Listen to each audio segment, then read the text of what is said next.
Hello, everyone, and welcome to this afternoon's conversation and connections on green jobs. And I'm delighted to welcome you all. I'm Michael Steelman, our Director of Alumni Career Management Professional Networks for William & Mary. And we are excited to have an incredible panel of alumni of William & Mary join us from all over the country, actually. Caitlin Bovery down in Florida is a sea turtle scientist at City of Boca Raton. In fact, those of us on the panel here were able to witness her in action with a sea turtle just a few minutes ago, so it was pretty cool. Jess Taylor here in Washington, D.C. is a criminal investigation director for the EPA. And Dani Wise Johnson out in Oregon, is owner and founder of Blueline Environmental. And we are just delighted to have you all join us. A few little things. We'll get to the networking portion following today's discussion. But if you do have some discussion questions for us, you can go in that discussion tab on the right there and type something in, say hello to our speakers if you want. And that will be great. We'll all chime in. We can all see one another, I believe, discussion. And so before I officially kick things off with a question, I want to also extend a word of gratitude to the William & Mary DC Metro Alumni Network, and in particular Forrest Owens and Caitlin Bovery for their leadership in pulling together this event. They approached me with this topic and recruited an amazing panel of trio of leaders in this field doing amazing work with our environment and keeping it as green as possible. And so with that, thank you again. You heard from Forrest earlier on in his welcome message, but Kaki, thank you for your leadership on the Alumni regional DC regional network. So thank you all. And with that, I have a intro question for the group, and we have around 30 minutes now to chat. So in curiosity, what sort of first got you interested in the idea of a career in green jobs? Obviously, career paths are all kind of interesting in hearing from one another. And with that also, how did William & Mary play a part in that, whether as a student or after graduation? And I think we'll go in the order of how they're listed in the presenters. So we'll start with Caitlin, and then Jess, and then Dani. So I'm going to go on mute. Awesome. Yeah. So I'm one of those strange people who knew from a really early age I wanted to do this. I have been interested in sea turtles ever since I saw one when I was 6 years old on a beach vacation with my family. I told them I wanted to be a marine biologist, and everyone laughed at me. And then I did. So when I was looking at colleges, William & Mary was one that I looked at because of the Virginia Institute of Marine Science being affiliated with them. And so I specifically was interested in, capitalizing on that relationship there. And I did at my time during William & Mary. And the environmental science program really made that possible for me. And then after graduation, William & Mary has been a part of my career the whole time. I run into alumni in my field all the time. And that network has really been a great support system during my whole career development. Awesome. Thank you so much, Caitlin. Jess, do you want to go next? Sure thing. I know, so a lot of people don't know that EPA has a law enforcement arm, right? So I serve as the director of EPA's Criminal Investigation Division. So we enforce federal environmental laws, and we are fully authorized law enforcement officers. So the government has a series, it's called 1811, and it's the same series that the Secret Service, the FBI, the DEA, Office of Inspector Generals use. So I think what is important here, unlike Caitlin, right? I think I was trying to figure out, what did I want to do, right? And I certainly saw my father, who was in public service, and my mother, who was this avid outdoors woman. And I think just at a young age, all of our vacations were hiking, right? We went to national parks. We didn't have we were camping, we were backpacking. And so I think at an early age, I was taught to appreciate and respect the environment. My dad was a geology major, so he's talking about rocks. We're looking at rocks and striations. And so as a freshman, right, I took geology and I bombed it. And I was like, geology is not what I want to do. So then I found that there is a way, right, that you could work in the environment from the public policy side. So I got a degree in public policy and did some government and economics classes, and kind of came to this job today. I was in the Secret Service. I was in Agriculture Office of Inspector General, so kind of came to this field in a roundabout way.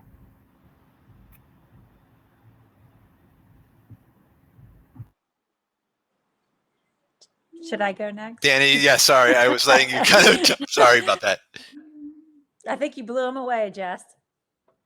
So yes, environmental science was my major at William & Mary. And I knew also, similar to Caitlin, that I wanted to do something in the environmental field from a young age. And also, same as Jess, we spent a great deal of time in the outdoors when I was younger.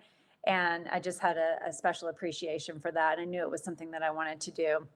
So I believe my graduating class was the first group of graduates with the environmental science degree option. And so we muddled through a program that was brand new. And it's really been fascinating to me over the last 20 some years how that degree has affected me and in positive ways throughout my career, and being exposed to so many different types of sciences, and then being able to apply those in the ecological restoration work that I do. And one of the things that I wanted to mention about the impacts of William & Mary throughout my career is that although it's a small state school in Virginia, it is a school that surprisingly a lot of people have heard of.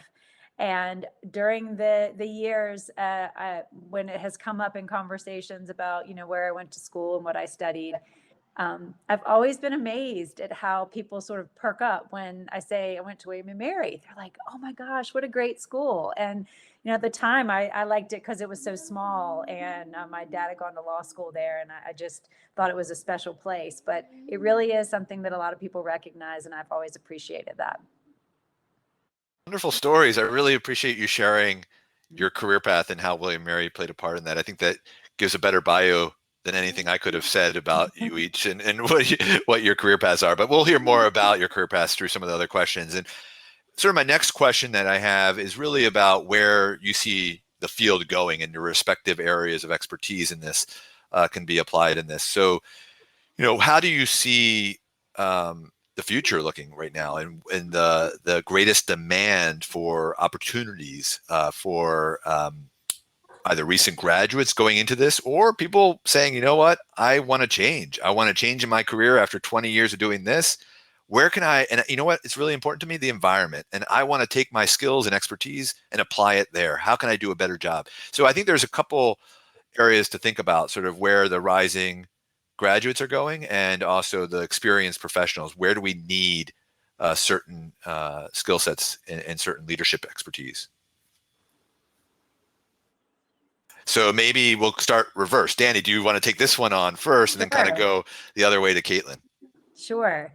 So I mostly work in river restoration work and water quality type issues. And I work with everyone from private landowners to municipalities, nonprofit groups, all kinds of different developers, large corporations, all types of different clients. And one of the things that I've seen over the years is the impact that a changing climate has on the work that I do. And it's not just from the obvious changes in weather patterns and that type of thing, but also a change in focus for a lot of those clients. So corporations that I work with have a renewed or a new focus on sustainability and more climate-friendly practices. Private landowners that I work with have issues where changing climate has negatively impacted water resources on their property. And so they have to do work to be able to protect structures and protect habitat on their property. And then nonprofits and other municipal clients are looking for ways to mitigate negative impacts that have happened over the decades. So there's a lot of different ways that we can apply ecological restoration to current green and green jobs and climate issues that we see that are becoming more and more prevalent. So I've been working in all of those fields, and I think that the depth of those opportunities is just going to increase as the changing climate just continues to move more and more to the forefront of people's minds. Great, thank you. And Jess, do you want to take the next stab at this? Sure. And I think as far as growth internally, right, in the green field, I think there is a need for good, experienced people who really care about this mission, right? On all sectors, right? What Caitlin does, what Dani does, on the inside, right? In the federal government, the state and local level. I think there's a real need for those folks to operate and work with integrity, right? But I think as far as kind of bigger picture, we need folks who operate at that level with integrity, corporately, right? So I think if we had CEOs, heads of company, heads of government, kind of all buying in and understanding the importance of compliance and enforcement, right? Because that's one of the things that I do. I think that can help the field grow immensely, right? Something that William & Mary really, and I think everyone agrees on this call, right, is stewardship, right? It's an old institution, and it's really that we are just tenants here, So I think the more that folks understand, I am just here to hold this and make it better and pass it on to the next person in every field, is really going to be able to grow it.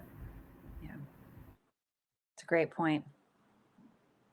Exactly. Yeah. And Caitlin, you want to chime in?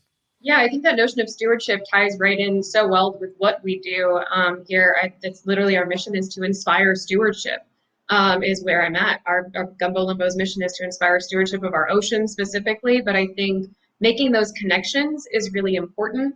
So facilities where you can do what we all said we did. We all had exposure to the environment at a young age, so we care about it. So I think programs that expose younger generations to the environment so that they care about it, and we can just continue to develop this culture of stewardship so that no matter what field you go into, whether you go into business and finance or you go into politics and government, like that you have this understanding that it's an important piece of our world no matter what factor you're in. So it's not just people who are interested in the environment that care about it or who work in this field that are doing something about it.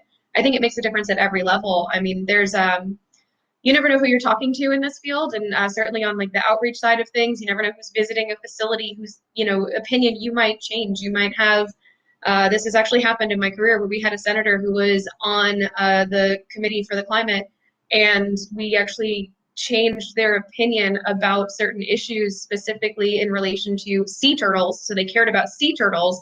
So things like the Ocean Protection Acts and Clean Water Acts and things like that get supported because this person who doesn't necessarily support that, made a really personal connection. So I think things like that, but also from my perspective, I've worked with a lot of nonprofits and municipal governments where we need support in that finance and business administration side of things.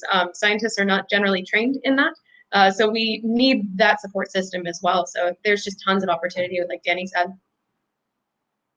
Like the Williamsburg and William & Mary community is such a great example of an environment that the students and the faculty and staff all appreciate and value. The campus itself, I think, instills this mindset of the stewardship that your mission, Caitlin, that you were mentioning of, and the VIMS partnership. I mean, that having a marine science program like VIMS at its level and its nature and respect across the field is pretty amazing. And having that responsibility for the state of Virginia and all of that. So neat stuff. One thing, and very cool what you did with the senator, and the power of what you're talking about and the impact that you have in that you don't think you're going to have when you are focused on the health of a sea turtle, right?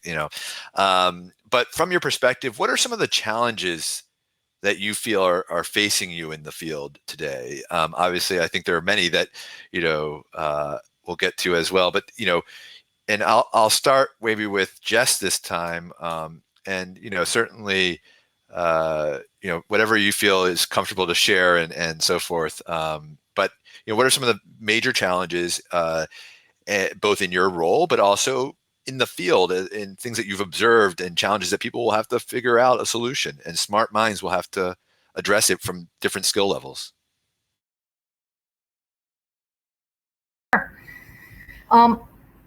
Plainly speaking, I think the biggest challenges are resources, right? And visibility. I just think if people talk about whole of government, right? William & Mary actually has this really cool whole of government program they started, I think, a couple years ago. And there's all these different whole of government approaches, a big buzzword that a lot of politicians want to say. But I think, in the same way you look at whole of government related to Homeland Security, you could look at whole of government related to climate change. I think if you shine a spotlight on something, and everyone has, right? And you can make it an apolitical issue. It doesn't need to be political. Everyone has their piece of the pie that is of value to them, right? I think it's finding out what values, right? What kind of is important to them to get everyone to come on for the ride. So I think for us, it's resources, certainly, and visibility. Just letting them know, right? There is kind of an enforcement arm at EPA and what EPA does. And those are kind of the two biggies. And Dani, do you want to go next? So the challenges that I deal with on a day-to-day basis and project related basis are funding opportunities and being able to, the challenge of getting money to the right places is always something that, a lot of people deal with, especially nonprofits. And so that's something that for my entire career, I've had to struggle to be able to acquire funds to be able to do the work. That is something that, as more of a political and government focus, the spotlight gets put on climate change, then we do see some of that funding becoming more available, more readily available. But being able to use it in the right ways is the second level of that challenge.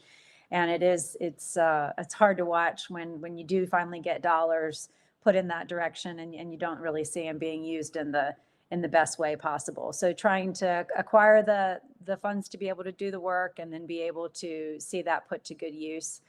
And a lot of that has to do with the people that are working on the projects. So having the best minds on the job is something that, seeing more people go into this field and seeing a deeper understanding of the processes that we need to address and work on and possible solutions.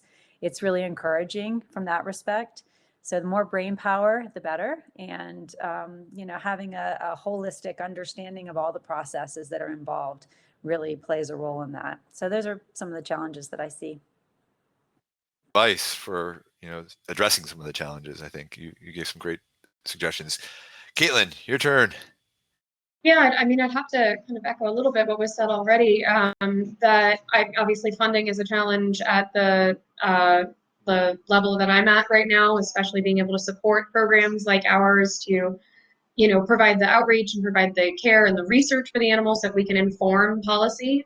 So definitely funding is a huge concern and a big challenge that I think every organization faces. And I think a lot of times in the field, we think of it as competition rather than refocusing more on collaboration. And I think siloing is a huge issue in our field. And we have a lot of, great ideas going on, but they're all focused so intensely on one organization or one issue, where I think bigger, more collaborative projects really have a much larger impact and you can get more players involved. And so I think a big challenge is going to be trying to develop those more collaborative projects with broader scope than, just perhaps like one rehabilitation facility or something like that. And then the other thing that we run into all the time is just lack of awareness and kind of apathy. Generally, is that a lot of folks are getting burnt out on the climate conversation and aren't interested anymore. And how do we re-engage? And how do we make sure that the momentum that we've got hasn't petered off and we don't lose all the momentum we are having right now, so that we can, as a field and really just as a kind of culture and community, really continue all the efforts that we've got going on in the green field and in environmental work. Great advice from all of you. Great perspective, I would say, on the challenges we're facing, and certainly collaboration, resources, funding. All of these are things that I think we can make a difference on if we address this in discussions like today, and find new connections with one another and really realize what resources we can share and learn from each other. So I appreciate you sharing those thoughts on the challenges. As a reminder to all of you watching, if you want to hit the discussion tab, you can put in a question if you want, and I'll look at that and try to address those in the next 10 minutes or so. I do have one question still that, and I have more, but I can certainly look to our audience for specific questions that they may have. But How at all has the nature of the changes in government impacted each of you in some ways, whether that is the local level, the state level, the federal level, and even the global level? There's been a lot of great initiatives globally, and we realize that this environmental issue is a global concern. So it's we only can do so much in the U.S., and we can only do so much in our respective communities. So I'm sure, Jess, you have a thought on this being an employee of the government in the way that, I mean, obviously you're also, Caitlin, an employee of the government in the city, but local, but in the federal sense, I would love to hear your perspective and what you, have in your career path of being a government professional. So do you want to start things off, Jess, and then we can kind of go around from there? Yeah, sure can. I talked about resources and visibility earlier, and I certainly, with the changes in administration, they have different priorities, and sometimes they can be vastly different priorities, right? I think as we've seen, and I think our jobs, right, as civil service, as public servants, we're called career folks, and you have different political administrations that come in, and obviously they select folks that get approved on the Hill to work at different agencies. But I really think the resource allocation that is attached to the priorities that each administration have is immense, right? And so basically, as stewards, right, of kind of enforcing environmental federal law, it is incumbent upon us to continue to do that, right, with the ebb and flow of administrations and the priorities and the clamor from the Hill. But I certainly think with this current administration, they have selected and they've talked about climate change as a priority. So I think certainly looking at different task forces with different government entities now on how we can kind of, put a footprint out there and do a better job. I do think the good news about enforcing federal criminal law is that it doesn't change, right? The law is the law, and you need to abide by the law. And so I think there certainly is an importance you can place on that, regardless of political administration. Thank you, Jess, and thank you for your service in our government. I mean, you've done a lot to enforce the laws of our government, and we really appreciate having your leadership in that. It's a role I didn't know existed in the sense until meeting you. So really cool stuff. What you're doing, Caitlin, as another employee of a city government, you want to chime in? Sure. Yeah, so it's a little bit different for us. I mean, at the more municipal level, I'd say having local leaders that are speaking about, and you don't get a lot of climate change conversations at the local government level. You get more tangible things about, not having balloons in public spaces and banning single-use styrofoam and plastic and things like that. And encouraging alternatives and, regulating use on municipal property to then encourage more of a community-wide change, and just seeing things like sustainability coordinators even exist in city government is great. So, I mean, if your city has one, which ours does, we work really closely with our city sustainability program to kind of incorporate what we do at our nature center into what the city's goals are and missions are on their sustainability side. So I think having local leaders that are invested in that and talk about that and, supporting those local leaders when they are doing things like that. We have a local leader who goes around and does cleanups and is sharing it on his social media all the time. And it doesn't seem like it makes a difference, but having that visibility of a leader taking small actions that then other, our communities can get involved in, intercoastal cleanups and getting involved in some of the bigger things, it just kind of, sets the tone that we all work in. And so whether that's at the federal level or state level or local level, it definitely sets the tone that we're all working in, and, decides whether or not you're have to work a little bit harder to get your message out there, if you've got, some partners to help get that message out there. And last but not least, Dani, do you want to talk? I mean, I'm sure you work a lot with governments and people in the government in your consulting world. I do. And so a couple of things that came to mind when you mentioned the question was, one of the groups that I belong to professionally is the Society for Ecological Restoration. And I think it was this spring, they sort of dubbed the next 10 years the decade of restoration. And that's on a global scale. And of course, I was super happy to hear that because it's what I do. So all the more focus we have, the better, more opportunities for funding, more opportunities for projects. So seeing that come into play on a global scale was encouraging. I think that there's a lot of reasons for that happening on such a large scale. We've been trending towards a lot of really negative impacts for a long time in a lot of places across the planet, and being able to shift that focus to repairing some of that damage and changing practices is really encouraging. So that's sort of on the really, really big scale, and then bringing it down a little bit more on a national level, but on a state to state level. So predominantly my work has been on the East Coast until recently. And I work a lot with state organizations, whether it's regulatory agencies or universities or other groups within states that are creating policy and also trying to find ways to protect the environment while supporting other interest groups as well. And one of the things that I've been doing out here in Oregon is working with a nonprofit called the Deschutes River Conservancy, and helping them navigate a group of very diverse stakeholders in Central Oregon, where we're dealing a lot with municipalities and the state and irrigation districts and private landowners.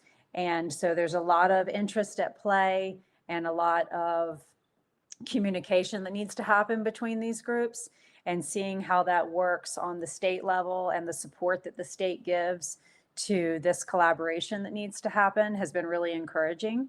So it's really been such an ongoing learning experience, seeing how restoration and environmental focus changes on the different scales.